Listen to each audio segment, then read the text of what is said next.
Hello, everyone. Welcome to our podcast today. And this is Coach Eric Johnson, the brand. And this is Coach Aaron Thigpen-Nosaurus.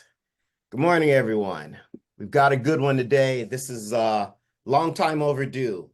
We've got one of our hometown athletes here. It's been an athlete of mine since she was 16. I looked that up today and I was like, man, 16. God, it's been so long, dude. I think it's like 15 years now, like half my Yeah, life. Wow. something else. But hey, the ever-present Robert Stephenson, Major League pitcher, now for the Angels. And it's great to have Robert here. I can't say too much about this guy, even though now it seems like I'm lost for words. But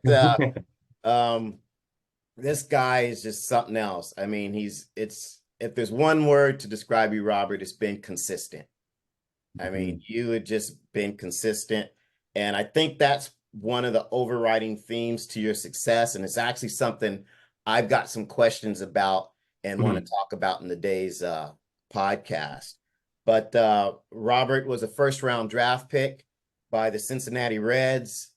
And you've been to a few teams, but he's now settled in and signed with the Angels just as of last week.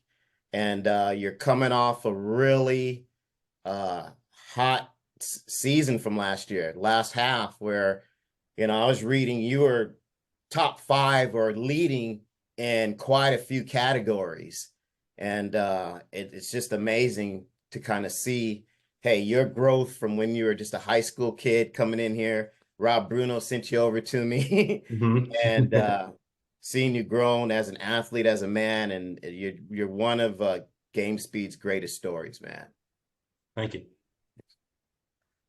EJ, do you want to start off with something? I've got quite a few things I want to cover with this young man.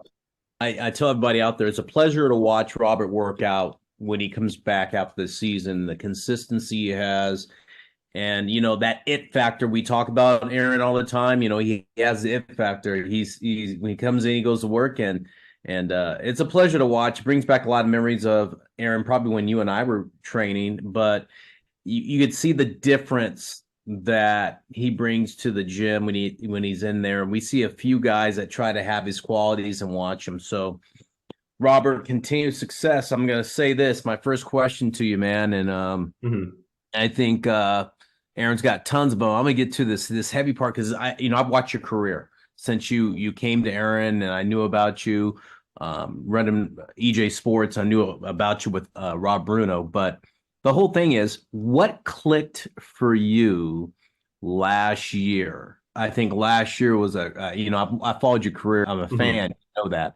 But what clicked for you to really 180 this thing, because you became the top right-handed reliever in the free agent market. And I think there's something to be said about what you changed mindset or what you did physically to get yourself in a really, really great place for this offseason to sign this contract with the Angels. So can you kind of elaborate a little bit on that? Yeah. So I think part of it was a little bit of a mechanical tweak to my slider, which is my primary pitch. But a big part of it too was just it was a combination of things. But it was having a staff that trusted in me and kind of was able to make me feel confident myself. And I think when you have everything comes together like that, and you can go out and every single time that regardless of how things go, you have a staff that believes in you. You have you're able to believe in yourself. It's a different feeling. And I think that you can build a lot more momentum like that than, say like you've got a coaching staff that kind of trusts you when you're doing well. And then, when things aren't going well, they don't trust you. And it's like, that can start to really affect you. I think, so something like that, like I said, it builds confidence over time. And the more you can build your confidence in yourself, then the easier it is to have success. I think that's great because I think about all the coaching clinics that Ron Wotus, the Giants, longest tenured coaching member of the San Francisco Giants history and their tenure of coaching staff, and we did coaching clinics together. And one thing he said to me, and I think this is really valuable, he says, even at the major league level, players need confidence and you need to believe in them. You got to trust them when they're good or bad, but you have to believe in them. And it goes back to a saying that he says, would you like to go to a job where you enjoy it and you love the environment? Or would you like to go to a job that you don't like the environment and you don't like what's going on? And I think you're a testament to that if a staff believes in you, the coaches and the front office, all those people believe in you, it's a lot easier to be happier going to the workplace and able to do your job better because you like what you're doing, right? No, absolutely. I mean, like I said, I've played for teams where things went sideways and you could just feel things change. And it's like, if a fan base doesn't believe in you, it's one thing. I'll live without it. If you go on the road and you get booed, it doesn't matter. If like, whatever happens with the fan base, I don't know. For me, it's not as important as how much the people behind me are invested. And when those people that I'm with every single day are invested in me and fully invested, that's when you can, like I said, you can build a lot more confidence that way. And I think that's a super important thing to have. Awesome. Good stuff right there, Aaron. Good stuff.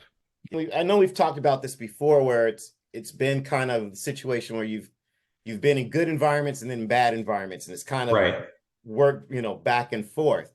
But I want to rewind just to the beginning and kind of see how you've also come to this point as well. Because obviously there's been a lot of physical and a lot of mental growth and emotional growth in terms of you as an athlete and just handling these things. So it's kind of a combo question is, how did you kind of handle those setbacks? But how have you changed as an athlete from being that fresh kid going in and, the first round draft pick to now? So what have you done personally to kind of navigate that? Because we've got a lot of young athletes who go through that every day. They go through those times where they may not be confident in their abilities or the people around them.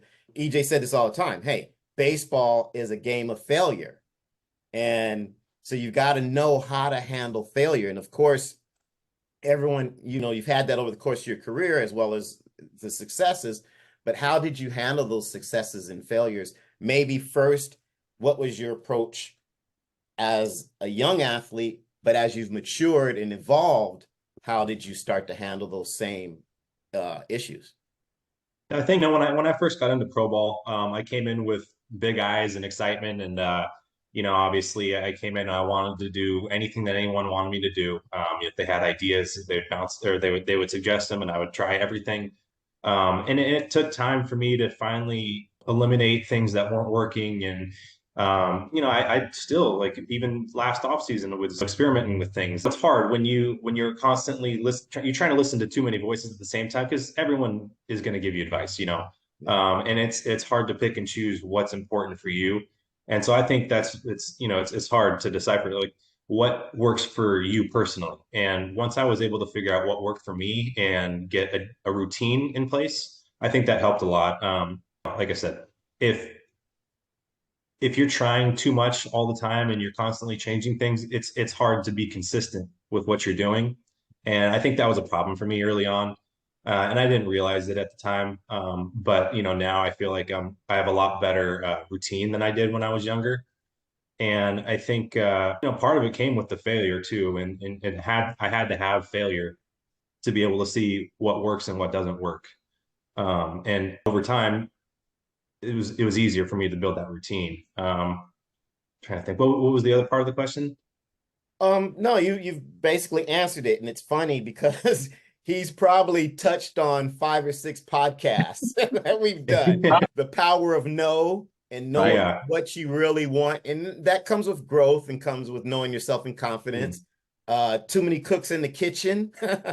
Those all come to mind that you basically related to in your answer. So I think that was a great response. Yeah, well, actually, I got a little bit more to add to it too. And I think, because it's obviously when you fail, it can be challenging. And I think there was definitely times in my career where I could have seen if things continued the way they were going, I could have been out of this game. But I think the thing that helped me the most was just having a vision of what my future looked like. And I feel like I envisioned myself playing 10 years in the big leagues. That was the minimum I want. I want to be in this game for 10 years at the least. And I think that if I don't have that vision it gets hard to show up every day when things aren't going well. And you just have to keep showing up every single day and at least put in the work to try to get you to where you want to be. Man, Robert, Aaron, this is really funny because you and I talk about these things all constantly in the gym, but Mhm. showing up every day, going to work, no matter what the circumstances are. I think if any young athlete or Mhm. anybody's out there listening today, remember what he said about showing up and going to work every day, no matter what the circumstances are. Because you know what? I think within you find that confidence, but you find out who you really are. Yeah. And you find that goal and that vision you said. I think that was the key word I picked on you. Like you had this vision, 10-year career. And Aaron and I talked about you about this 10-year career thing. And it just, it resonates in what you say. So having a goal and a vision, and that's one thing we talked about in one of our podcasts is goals, setting goals and having a Mhm. plan. Two things that we always reiterate, and you're a testament to that. And it's good to hear because consistency is hard in life, let alone in baseball. Mhm. And I think that's a big thing, Aaron. And I know you and I talk about this constantly. Yeah, I mean, I always talk about having that North Star, that one point that you always keep your eyes on, regardless of which direction your path goes, you're always focusing on going in that direction towards that North Mhm. Star. So, no, that's definitely served you well. Now, I do have another question because, again, I'm always trying to Yeah. squeeze you for what can our younger athletes learn from your experience? I just think that's the most valuable thing for our Mhm. listeners and the guys in the gym. I'm always kind of pushing them, hey, go talk to Robert Glenn, because you're a quiet guy, but you're actually really approachable and you're willing to give, information. I love that about you. You don't big league anybody. You don't, say, I don't want to be bothered. And I just really admire that about you, and I'm so grateful to have you in the gym just for that Thank you. aspect because you're a great example. So, what would be your advice for middle school and high school baseball players or athletes in general? What were some of the things obviously that you didn't know, but hey man, if I could have been sixth grade Robert Stephenson, what would I have done differently? Well, the first thing I want to touch on, I want to go back to the consistency thing a little Okay. bit. And because I think, sometimes people get the misconception like you need to give 100% every single day. Sometimes you're not going to have 100% in the tank. And so I think the best philosophy that I've heard is give 100% of what you have that day. And some days that might be 70%. Some days it might be 100%, but give 100% of what you have that day. Because it's going to be hard to show up every day if you're trying to put in more than you have in the tank. You know what I mean? I Yeah. think I think that's the easiest way to navigate the consistency aspect of it, is to just show up with what you have that day and give what you have. And if you just, like I said, if you show up and you give what you have, you're always going to find a way to get at least a little bit better every single day. And I think that that was one of the things that probably could have helped me when I was younger. Especially, I think the other thing that helped me out when I was younger too was trying to, you go in the gym where you go on your team and you see who works the hardest and see if you can outwork them. I think that was a good thing for me when I was starting out some of those power throwing classes that we did. I ended up jumping in with an older group, and it was different there with older kids there, and I think having just a different group of guys, with a different workout output than I had already, kind of challenged me to work a little bit harder. And I think obviously for me now it's harder because I'm pretty much in there by myself. But if you've got a group of people that you're working with, it's always a lot easier to push yourself when you have some competition or some motivation to look around. I agree. Iron sharpens iron. Is that the Yeah, Yeah, right. exactly. thing?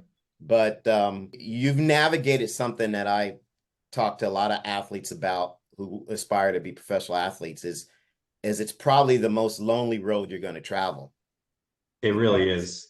Yeah. it's hard, it's just gonna be hard to surround yourself with like-minded, like talented Mhm. athletes. At a certain point, there's just so many degrees of separation between you and the rest of the athletic population.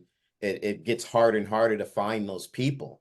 and you've been able to keep yourself motivated and and consistent throughout that whole process. So I think that's a testament to, like you said, your ability to keep your eye on that goal and say, I'm going to go for it regardless of who's along for the ride with me.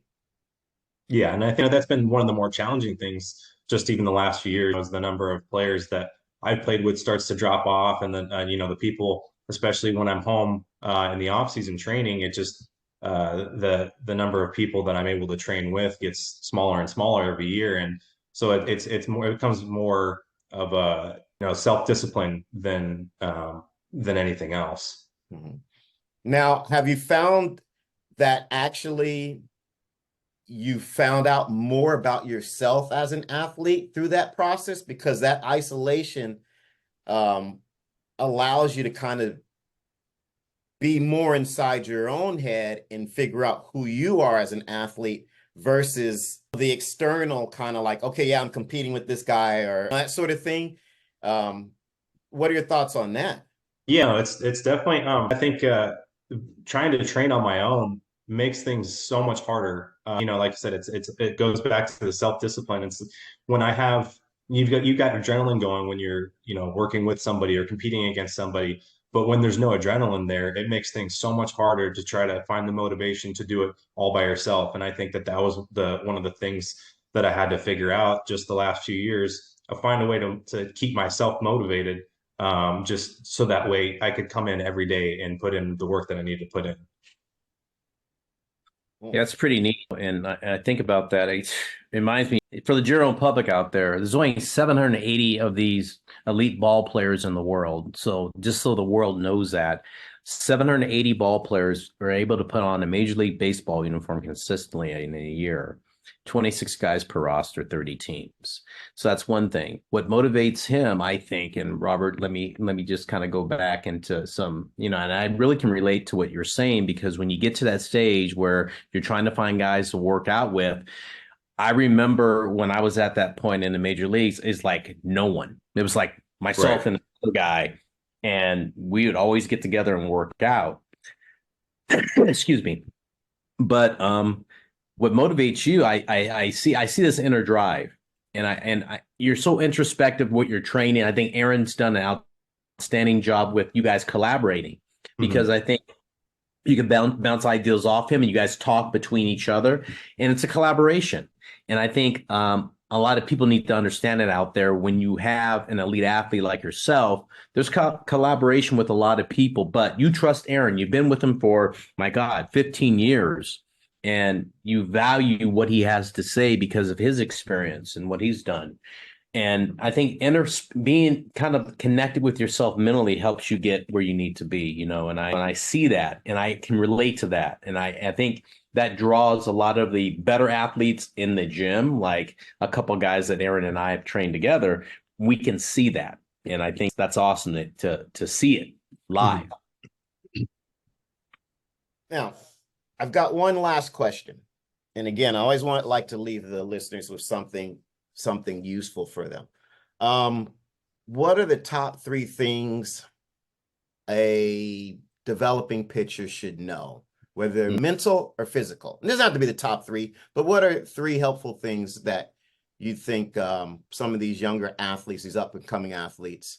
I have other kids in the gym. They're kind of intimidated to ask you these questions. So I'm trying to help them out here and pick your brain for them.